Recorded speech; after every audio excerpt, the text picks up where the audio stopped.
আজি আমি নতুন টপিক এটা পঢ়িম সংকলন দক্ষতা পেকিং এফিচিয়েন্সি এয়া মানে কি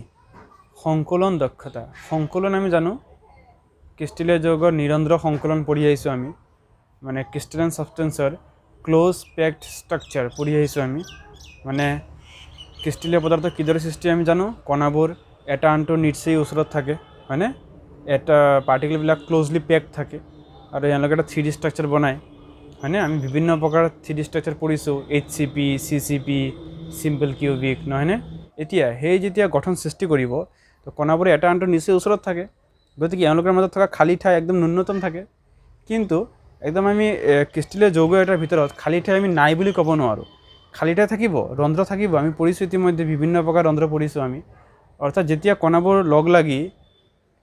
এটা আনটোৰ নিশ্চয় ওচৰত থাকে যেটো আমাৰ ক্ৰিস্টালীয় যৌগ সৃষ্টি কৰে এই যৌগ সৃষ্টি কৰোতে তাৰ মাজত কিছুমান খালি ঠাই থাকি যায় মানে যেতিয়া পাৰ্টিকলবিলাক ক্লোজলি প্যাকড হৈ গোটেই 3D স্ট্ৰাকচাৰ ফৰ্ম কৰিব তাৰ মাজত কিছুমান ভেকেন্ট স্পেস থাকি যায় কিছুমান খালি জায়গা ভেকেন্সি কিছুমান থাকি যায় তো কথা হৈছে যে এটা একক কোষৰ বা ইউনিট সেলৰ ভিতৰত কিমান শতাংশ ঠাই খালি আছে আৰু কিমান শতাংশ কণাৰে পৰিপূৰ্ণ আছে তাৰপৰ আমি সংকলন দক্ষতা ওলোৱা হয় তো পেকিং এফিচিয়েন্সি মানে লিখা আছে packing efficiency is the percentage of total space filled by the particles in the unit cell এটা ইউনিট সেলৰ ভিতৰত থকা কিমানখিনি স্পেস পাৰ্টিকেলে ফুলফিল কৰি ৰাখিছে মানে এটা একক কোষৰ কিমানখিনি অংশ কণাৰে পৰিপূৰ্ণ আছে সেই শতাংশটোক কয় আমাৰ সংকলন দক্ষতা যেনে উদাহৰণ FCC মানে পৃষ্ঠকেন্দ্ৰিক ঘনকৰ যেনে পেকিং এফিচিয়েন্সি 74% তাৰ মানে কি বুঝিবাম মানে পৃষ্ঠকেন্দ্ৰিক ঘনকৰ ভিতৰত 74% 100 ভাগৰ 74 ভাগ কণাৰে পৰিপূৰ্ণ আছে আৰু বাকি 26% ঠাই খালি আছে ঠিক তেনেদৰে BCC মানে বডি সেন্টাৰ্ড কিউবিক মানে দেহকেন্দ্ৰিক ঘনকৰ ক্ষেত্ৰত সেই শতাংশ 68% হয় তাৰ মানে দেহকেন্দ্ৰিক ঘনকৰ ভিতৰত 68% ঠাই কণাৰে পৰিপূৰ্ণ আছে আৰু বাকি আমাৰ 32% ঠাই খালি আছে হয় আৰু সংকলন দক্ষতা ওলোৱাৰ এটা সূত্ৰ আছে আমাৰ এই সূত্র volume occupied by the spheres in the unit cell by total volume of the unit cell into 100% বা এটা একক কোষত থকা কণাৰ আয়তন ভাগ একক কোষটোৰ মুঠ আয়তন পূৰণ 100% volume occupied by the sphere by total volume of the unit cell into 100% এটা হচ্ছে আমার পেকিং এফিচিয়েন্সি ওলোৱাৰ এটা ফৰ্মুলা এতিয়া আমি যে কলো পৃষ্ঠকেন্দ্ৰিক ঘনকৰ সংকলন দক্ষতা পেকিং এফিচিয়েন্সি কিমান 74% যে পৃষ্ঠকেন্দ্ৰিক ঘনকৰ সংকলন দক্ষতা 74% কেনেকৈ হল আমি এখিনি এটা ম্যাথছ কৰি বা ক্যালকুলেশন কৰি আমি ওলাম আমি HCP আৰু CCP গঠনত সংকলন দক্ষতা হিসাব কৰিব লাগে HCP আৰু CCP স্ট্ৰাকচাৰৰ পেকিং এফিচিয়েন্সি ওলাব লাগে HCP আৰু CCP দুয়োটাৰ ক্ষেত্ৰত সংকলন দক্ষতা একেই হ'ব কাৰণ HCP আৰু CCP দুয়োটাৰে প্ৰতিটো কণাৰ সমন্বয় সংখ্যা কোঅৰ্ডিনেশ্যন নম্বৰ 12 হয় 12 হয় আমি জানো গতিকে দুয়োটা ক্ষেত্ৰতে আমাৰ সংকলন দক্ষতা একেই হ'ব গতিকে আমি এটা লৈ লওঁ তাৰ পৰা আমি লৈ লওঁ CCP মানে কি CCP বা FCC বুলি কয় মানে পৃষ্ঠকেন্দ্ৰিক ঘনক পৃষ্ঠকেন্দ্ৰিক ঘনকৰ ক্ষেত্ৰত সংকলন দক্ষতা আমি কিদৰে ওলাম আমি চাওঁ আমি এটা পৃষ্ঠকেন্দ্ৰিক ঘনক লৈ লৈছো পৃষ্ঠকেন্দ্ৰিক ঘনক আমি জানো যেটো ঘনকৰ প্ৰতিটো চুকত এটাকৈ পৰমাণু থাকিব আৰু 6টা পৃষ্ঠত 6টা আৰু কণা থাকিব ফেস সেন্টাৰ্ড কিউবিক ইউনিট সেল কি আছিল যেটো কিউবিক ইউনিট সেলৰ এভৰি কৰ্নাৰৰ 8 কৰ্নাৰত 8 এটম আৰু এভৰি ফেসত আৰু এটাকৈ এটম থাকিব তাৰ মানে টোটাল 6 ফেসত 6 এটম আৰু 8 কৰ্নাৰত 8 এটম এনেকৈ আমি পঢ়িছিলো ইতিমধ্যে হয়নে তো ইয়াত আমি গুটেটো দেখুৱা নাই মই এটা পৃষ্ঠৰ কণাহে দেখাইছো প্ৰতিটো চুকত এটাকৈ কণা থাকিব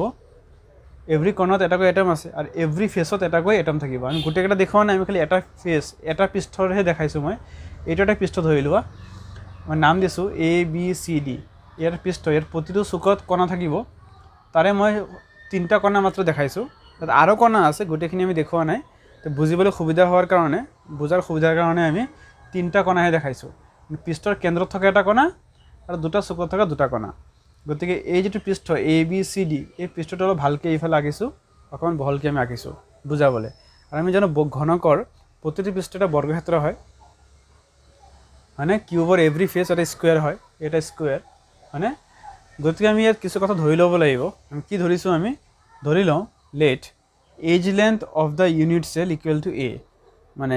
একক কোষৰ দাঁতি দৈৰ্ঘ্য মানে বা প্ৰতিটো বাহুৰ দৈৰ্ঘ্য কিমান ধৰিছোঁ আমি এ মানে ঘনকৰ প্ৰতিটো বাহু সমান হ'ব তো প্ৰতিটো বাহু কিমানকৈ ধৰিছোঁ মই এ এজ লেন্থ কিমান ধৰিছোঁ এ তেতিয়াহ'লে এইখিনি এ এ এ এ প্ৰতিটো বাহু কি হ'ব এ এ হ'ব সেইকাৰণে ইয়াৰ চোৱা এই ঘনকত প্ৰতিটো বাহু কি আছে এ একে ধৰি লৈছোঁ আমি আৰু কি ধৰিছোঁ আমি ফেচ ডায়েগোনাল মানে পৃষ্ঠটোৰ যিটো কৰ্ণ হ'ব এ চি আমি চিত্ৰ দেখা পাইছোঁ এ চি কৰ্ণৰ দৈৰ্ঘ্য কি ধৰিছোঁ মই বি আৰু এই গোলকবোৰ যে আছে প্ৰতিটো চুকত যে প্ৰতিটো পৰমাণু আছে সেই আমি গোলাকাৰ হয়নে স্ফেৰিকেল হয় এভৰি এটমবিলাক সেই স্ফেয়াৰৰ যিটো ব্যাসাৰ্ধ ৰেডিয়াছ প্ৰতিটো গোলকৰ ব্যাসাৰ্ধ আমি ধৰি লৈছোঁ আৰ বুলি এই তিনিটা কথা আমি ধৰি ল'ব লাগিব ঘনকটোৰ প্ৰতিটো বাহুৰ দৈৰ্ঘ্য এ আৰু ঘনকটোৰ প্ৰতিটো পৃষ্ঠৰ যে কৰ্ণৰ দৈৰ্ঘ্য বি আৰু প্ৰতিটো চুকত থকা গোলকৰ ব্যাসাৰ্ধ আৰ ইউনিট চেলৰ এজ লেন্থ এ আৰু ফেচ ডায়েগোনাল বি আৰু কৰ্ণৰত বা ফেচত যিটো এটম থাকিব এটমৰ যিটো ৰেডিয়াছ তাক আমি কি ধৰিছোঁ আৰ এতিয়া আমি চাওঁ এতিয়া ইয়াত একদম সাধাৰণ কিছুমান জ্যামিতীয় কথা ব্যৱহাৰ কৰা হৈছে আমি এইটো পৃষ্ঠ চাই লওঁ এ বি চি ডি যিটো সমতল পৃষ্ঠ সেই পৃষ্ঠটো ভালকৈ বুজি লওঁ ইয়াতে বৰ্গক্ষেত্ৰ গতিকে প্ৰতিটো কোণৰ মান কি 90 ডিগ্ৰী হ'ব গতিকে আমি যদি এই ত্ৰিভুজটো চাওঁ এ বি চি ত্ৰিভুজৰ ক্ষেত্ৰত আমি পাইথাগোৰাছৰ সূত্ৰ ব্যৱহাৰ কৰিব পাৰোঁ গতিকে মই কি লিখিম এ চি স্কুৱেৰ সমান A B square plus B C square A C square সমান A B square plus B C square A C কিমান ধৰিছোঁ মই বি গতিকে বি স্কুৱেৰ সমান এ বি হ'ব এ স্কুৱেৰ প্লাছ বি চিৰ মান এ স্কুৱেৰ হয় ন কাৰণ প্ৰতিটো বাহু সমান গতিকে প্ৰতিটো বাহুৰ মান এ একে আছিলে সেইকাৰণে বি স্কুৱেৰ সমান এ স্কুৱেৰ প্লাছ এ স্কুৱেৰ বি স্কুৱেৰ সমান এ স্কুৱেৰ প্লাছ এ স্কুৱেৰ 2 স্কুৱেৰ দুইফালে বৰ্গমূল কৰিলে ৰুট কৰি দিলে বি ইকুৱেল টু কি ওলাব √2a তো এ আৰু বিৰ মাজত এটা সম্বন্ধ ওলাই গ'ল A equal to B equal to কি √2a এইখিনি বুজি পালোঁ আমি এতিয়া এই চিত্ৰৰ পৰা আমি চাওঁ এই চিত্ৰ যে আছে ইয়াত এ চিক আমি যদি ব্যাসাৰ্ধ হিচাপে লিখিব যাওঁ এ চিৰ এ চুকত এটা কণা আছে চি চুকত কণা আছে আৰু এই পৃষ্ঠটোৰ ঠিক মাজত মাজত এটা কণা আছে আৰু কণাবোৰ সদায় এটা আনটোক টাচ কৰি থাকে ন সংস্পৰ্শত থাকে গতিকে এ চি সমান মই কি ক'ব পাৰোঁ যদি ব্যাসাৰ্ধ হিচাপে ক'ব যাওঁ এই এটা ব্যাসাৰ্ধ আছে আৰু এই মাজৰ কণাটোৰ ব্যাস আছে আৰু সেই চুকৰ কণাৰ ব্যাসাৰ্ধ আছে গতিকে ইয়াত আৰ কেইটা হ'ব 1 2 3 4 ইয়াত 4 আৰ হ'ব চিত্ৰৰ পৰা মই ক'ব পাৰোঁ চিত্ৰৰ পৰা পাইছোঁ ফ্ৰম ফিগাৰ বি সমান মই কি ক'ব পাৰোঁ 4 আৰ এই কথাটো ভালকৈ বুজিব লাগিব বি ইকুৱেল টু 4 আৰ বুজি পাইছানে চিত্ৰটো ভালকৈ চালে গম পোৱা যায় বিৰ ঠাইত যদি মই বিক যদি মই আৰ হিচাপে বুজাব যাওঁ গতিকে বি সমান কেইটা আৰ আছে আৰ আৰ আৰ আৰু আৰ আৰ মানে ব্যাসাৰ্ধ গতিকে চাৰিটা ব্যাসাৰ্ধৰ সমান বি হ'ব বি সমান মই কি লিখিম 4 আৰ বিৰ মান ইতিমধ্যে পাইছোঁ √2a বহাই দিছোঁ সমান 4 আৰ ইয়াৰ পৰা এৰ লগত এটা সম্বন্ধ লৈ আহিছোঁ এ সমান কি হ'ব 2√2 আৰ এৰ লগত আৰৰ সম্বন্ধ এ মানে কি আছিলে আমাৰ প্ৰতিটো বাহুৰ দিক আৰু আৰ মানে প্ৰতিটো গোলকৰ ব্যাসাৰ্ধ এইখিনি ওলাই গ'ল এতিয়া আমি জানো ভলিউম অফ ইচ স্ফিয়াৰ প্ৰতিটো গোলকৰ আয়তন সূত্ৰ আমি জানো 4/3 পাই আৰ কিউব সেয়া লিখিছোঁ আৰু এইটো এটা কি পৃষ্ঠকেন্দ্ৰিক ঘনক ফেচ চেণ্টাৰ্ড কিউবিক পৃষ্ঠকেন্দ্ৰিক ঘনকৰ গড়ে কেইটাকৈ পৰমাণু থাকে আমি জানো ইতিমধ্যে আমি হিচাপ কৰিছিলোঁ এইখিনি পৃষ্ঠকেন্দ্ৰিক ঘনকৰ প্ৰতিটো পৃষ্ঠকেন্দ্ৰিক ঘনকৰ একক কোষৰ গাত থকা পৰমাণুৰ সংখ্যা 4 হয় মানে effective number of atoms per unit per face centred cubic unit cell equal to 4 এটা ফেচ চেণ্টাৰ্ড কিউবিক ইউনিট চেলৰ ভিতৰত কেইটা এটম থাকে এভাৰেজ 4টা আমি জানো আৰু এই গোটেই ইউনিট চেলটোৰ আয়তন গোটেই একক কোষটোৰ আয়তন কি হ'ব গোটেই ইউনিট চেলৰ ভলিউম কি হ'ব এইটো এটা কি কিউব শেপত আছে এইটো কি ঘনকীয় আকৃতি ঘনকৰ আয়তন আমি সূত্ৰ জানো বাহু কিউব গতিকে A cube volume of the unit cell কি হ'ব এ কিউব এই ঘনকটোৰ আয়তন কি হ'ব বাহুৰ ঘন এ কিউব হয়নে এয়া মই লিখি লৈছোঁ এতিয়া মই ওলাব লাগিব কি পেকিং এফিচিয়েঞ্চি এতিয়া সংকলন দক্ষতা পেকিং এফিচিয়েঞ্চি ওলাম সূত্ৰ আমাৰ কি আছিলে একক কোষত থকা গোলকৰ আয়তন volume of the sphere in the unit cell এতিয়া এটা গোলকৰ আয়তন কিমান আছিলে 4/3 পাই আৰ কিউব এটা স্ফিয়াৰৰ ভলিউম 4/3 পাই আৰ কিউব তেনেকৈ স্ফিয়াৰ কেইটা আছে ইয়াত পৃষ্ঠকেন্দ্ৰিক ঘনকত 4টা গড়ে গতিকে আমি কি লিখিম এটাৰ আয়তন পূৰণ 4 বুজি পাইছনে এটা গোলকৰ আয়তন হৈছে এইখিনি গোলক কেইটা থাকে 4টা থাকে এটা একক কক্ষত হয়নে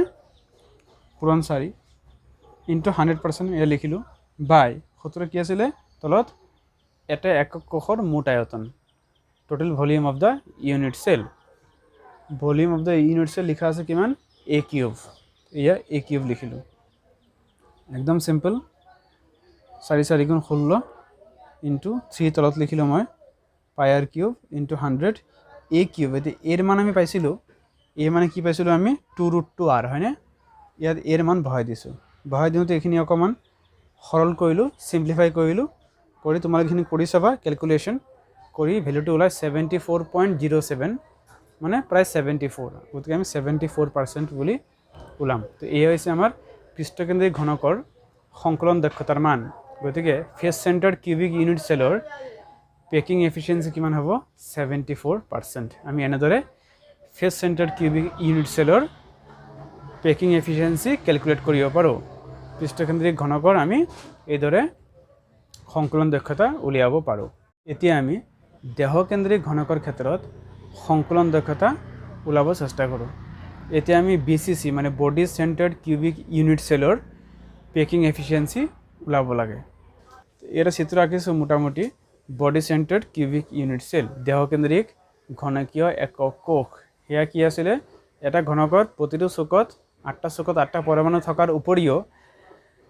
একক কোষটোৰ দেহৰ কেন্দ্ৰত দেহৰ সমাজত আৰু এটা পৰমাণু থাকে মানে বডিটোৰ সেন্টাৰত এটা এটম থাকে আৰু 8 কৰ্নাৰত 8 এটম থাকিব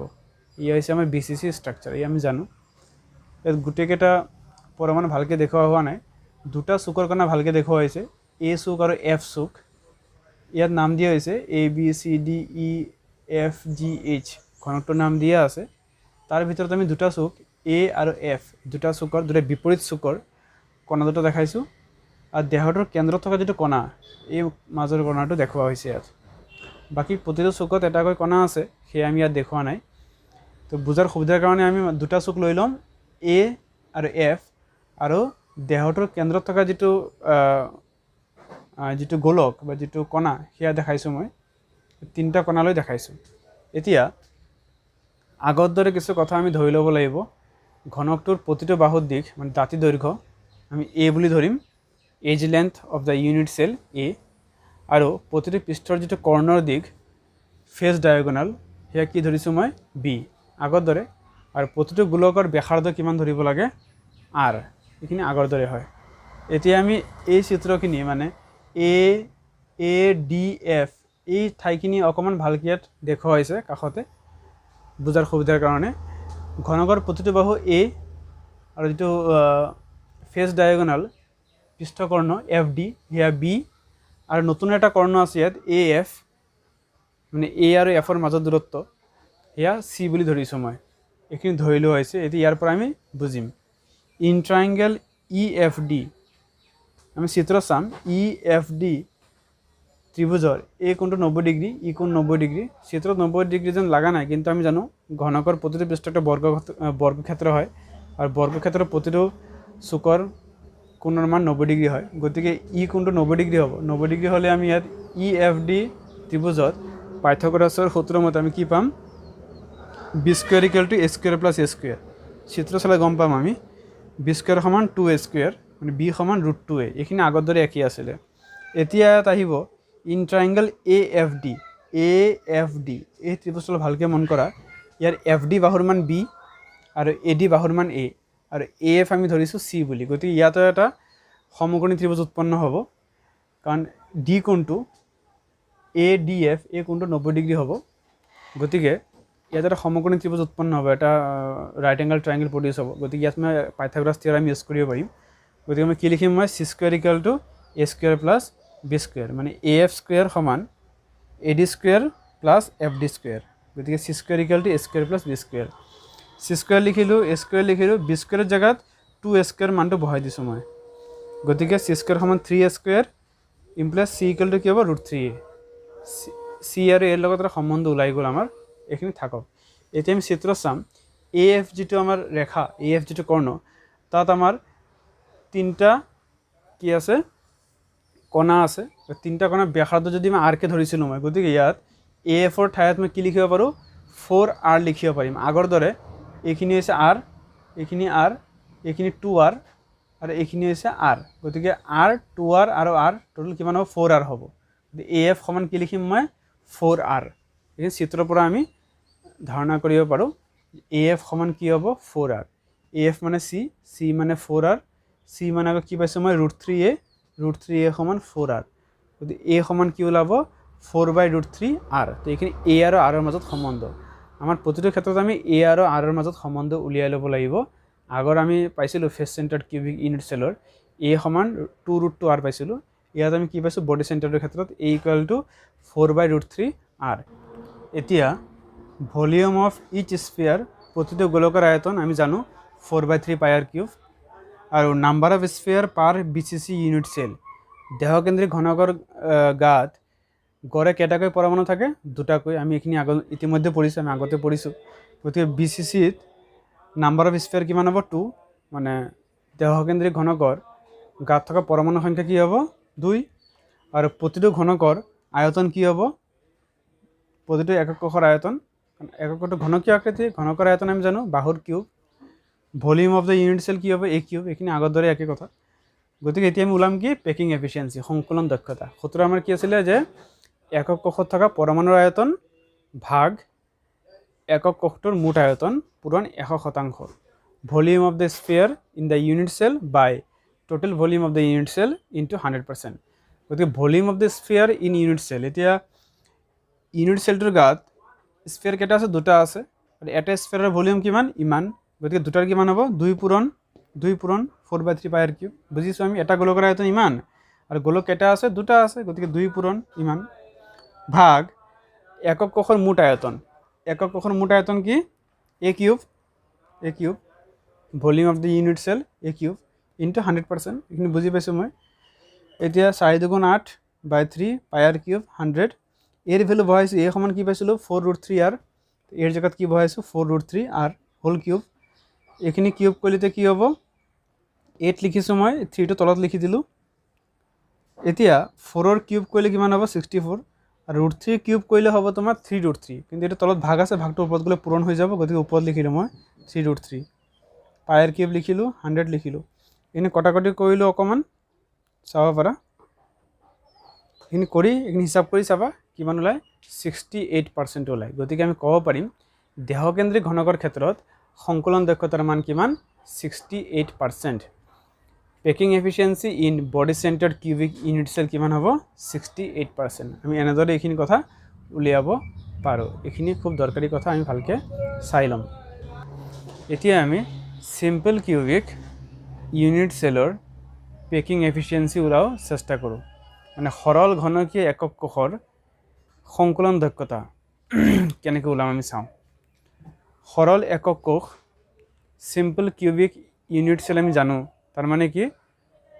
যেটো ঘনকৰ প্ৰতিটো চুকত এটাকৈ পৰমাণু থাকিব হয়নে মানে এটা ঘনকৰ 8টা চুকত 8টা পৰমাণু থাকিব তাক কি বুলি কয় সৰল ঘনকীয় একক কোষ সিম্পল কিউবিক ইউনিট স্ট্ৰাকচাৰ আমি জানো সিম্পল কিউবিক ইউনিট চেল কি আছিলে যেটো ইউনিট চেলৰ এভৰি কৰ্নাৰত এটাকৈ এটম থাকিব নহয় নে তেটো ডায়াগ্ৰাম আঁকিছোঁ ইয়াৰ প্ৰতিটো চুকত থকা কণা দেখুওৱা হোৱা নাই দুটা চুকত থকা কণাহে দেখুওৱা হৈছে বুজাৰ সুবিধাৰ কাৰণে দুটা চুক আমি লৈ লৈছোঁ A আৰু H দুটা চুকত দুটা কণা আছে দুটা পাৰ্টিকেল আছে আমি ইয়াৰ পৰা আমি এই সৰল ঘনকীয় একক কোষৰ পেকিং এফিচিয়েন্সি বা সংকলন দক্ষতা আমি ওলাম এতিয়া আমি চাওঁ কিছু কথা আমি ধৰি ল'ব লাগিব আগৰ দৰে এটা ইউনিট চেলৰ প্ৰতিটো বাহুৰ দিশ A বুলি ধৰিম edge length of the unit cell A মানে প্ৰতিটো একক কোষৰ প্ৰতিটো দাঁতি দৈৰ্ঘ্য A আৰু এই যিবিলাক গোলক যিবিলাক স্ফিয়াৰ আছে স্ফিয়াৰবিলাকৰ ৰেডিয়াছ মানে গোলকৰ ব্যাসাৰ্ধ আমি ধৰি ল'ম R আগৰ দৰে এতিয়া আমি জানো সৰল একক কোষৰ ক্ষেত্ৰত পৰমাণু সংখ্যা কিমান হয় গড়ে এটা হয়নে the effective number of atoms per simple cubic unit cell equal to 1 মানে এটা সিম্পল কিউবিক ইউনিট চেলত এভাৰেজ নাম্বাৰ অফ এটম 1 থাকে হয়নে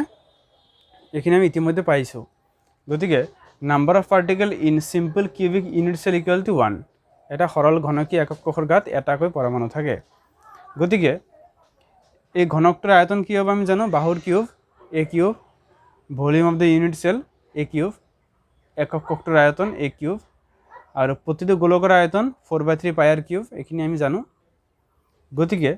এই চিত্ৰৰ পৰা এ আৰু আৰ ৰ মাজত সম্বন্ধ কি হ'ব এ মানে হৈছিলে প্ৰতিটো বাহুৰ দিক আৰু আৰ মানে গোলকৰ ব্যাসাৰ্ধ এটা সম্বন্ধ কি হ'ব চিত্ৰ দেখিলে গম পাম এ এইচ যেটো বাহু তাৰ মাপ হৈছে এ সমানে আৰ কেইটা আছে দুটা আৰ আছে গতিকে এ আৰু আৰ ৰ মাজত সম্বন্ধ কি হ'ব এ ইকুৱেল টু 2r এটা ফ্ৰম ফিগাৰ মানে চিত্ৰৰ পৰা আমি দেখা পাওঁ যে এ আৰু আৰ ৰ মাজত সম্বন্ধ কি এ সমান 2r এতিয়া আমি পেকিং এফিচিয়েন্সি সংকলন দক্ষতা ওলাম পেকিং এফিচিয়েন্সি সূত্র আমাৰ কি আছিলে volume of sphere in the unit cell by total volume of the unit cell into 100% মানে একক কক্ষত থকা পৰমাণুৰ আয়তন ভাগ একক কক্ষটোৰ মুঠ আয়তন পূৰণ 100%। গতিকে এতিয়া আমি ওপৰত লিখিব লাগে পৰমাণুটোৰ আয়তন হয়নে এতিয়া আমি জানি একক কক্ষত কেইটা পৰমাণু আছে এটা পৰমাণু আছে আৰু এটা পৰমাণুৰ আয়তন কিমান হ'ব 4/3 পাই আৰ কিউব গতিকে 4/3 পাই আৰ কিউব লিখিলো ভাগ তলত একক কক্ষটোৰ আয়তন এতিয়া একক কক্ষটো কি আছে ঘনকৰ আয়তন আমি জানো এ কিউব লিখিলো পূৰণ 100% হৈ গ'ল 4/3 পাই আৰ কিউব এৰ মান আমি জানো কি এৰ মান কি 2r গতিকে 2r হোল কিউব লিখিলো আৰু 4/3 থিটো অকমান তলত লিখি দিলো বুজাৰ সুবিধাৰ কাৰণে পিছত এইখিনি অলপ কটাকটি কৰিলো অলপ সৰল কৰিলো আমি সিম্পলিফাই কৰিলো কৰি ভ্যালুটো কিমান পাম আমি 52.3 সামথিং 39 পাম আমি 52.4 লিখিব পাৰো গতিকে আমি ক'ব পাৰো সৰল ঘনকীয় একক কক্ষৰ ক্ষেত্ৰত সংকলন দক্ষতাৰ মান 52.4%। সিম্পল কিউবিক ইউনিট স্ট্ৰাকচাৰৰ কাৰণে সিম্পল কিউবিক ইউনিট সেলৰ কাৰণে পেকিং এফিচিয়েন্সি কিমান হ'ব 52.4%। গতিকে এইখিনি আমাৰ আছিলে সংকলন দক্ষতাৰ বিষয়ে গতিকে আমি তিনটা একক কক্ষৰ সংকলন দক্ষতা ওলাই চালো পৃষ্ঠকেন্দ্ৰিক হলে কিমান হয় 74% দেহকেন্দ্ৰিক হলে কিমান আছিলে 68% আৰু সিম্পল কিউবিক মানে সৰল ঘনক হলে কিমান আছিলে 52.4%। এই তিনটা আমাৰ লাগে পৃষ্ঠকেন্দ্ৰিক ঘনক দেহকেন্দ্ৰিক ঘনক আৰু সৰল ঘনক মানে face সেন্টাৰ্ড cubic body centred cubic আৰু সিম্পল কিউবিক এই তিনটাৰ আমাৰ পেকিং এফিচিয়েন্সি ওলাব আমি চেষ্টা কৰিছো ইয়াত আৰু এইখিনি আমাৰ লাগে পৰীক্ষাৰ কাৰণে এইখিনি ইম্পৰ্টেন্ট কথা গতিকে তোমালোকে এইখিনি চাবা এই তিনটা ক্ষেত্ৰত ফেস সেন্টাৰ্ড বডি সেন্টাৰ্ড আৰু সিম্পল কিউবিক পৃষ্ঠকেন্দ্ৰিক দেহকেন্দ্ৰিক আৰু সৰল ঘনকৰ ক্ষেত্ৰত সংকলন দক্ষতা কেনেকৈ আমি উলিয়াব পাৰো এইখিনি আমি অকমান ঘৰত ভালকৈ প্ৰেক্টিছ কৰিব লাগিব।